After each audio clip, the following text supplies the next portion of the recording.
Welcome back. You are now looking at an email that has been opened inside of Microsoft Outlook. And what you'll see here inside of the email is there is a section now that allows you to summarize the email with Copilot.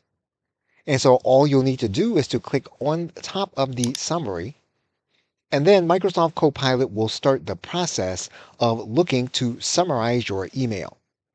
And you can do this with any email within your inbox. And you'll see the summary here.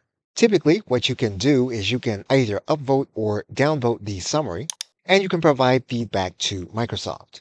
And you'll see that it will work with just about any email that you have in your box that you received in Outlook. And again, all you'll need to do is to click the summary button, and then Microsoft Outlook will generate a summary using Copilot.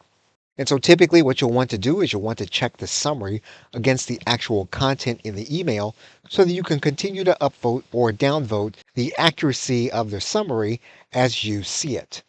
There are some emails that Microsoft Copilot will not summarize. For example, you'll see that there is a specific email here, and this email was not summarized by Microsoft Copilot. So it's a good idea not to rely on the summary, but to use it as an additional tool in becoming more productive in understanding what you are reading. Okay, so with that, thanks, and I will see you in another video.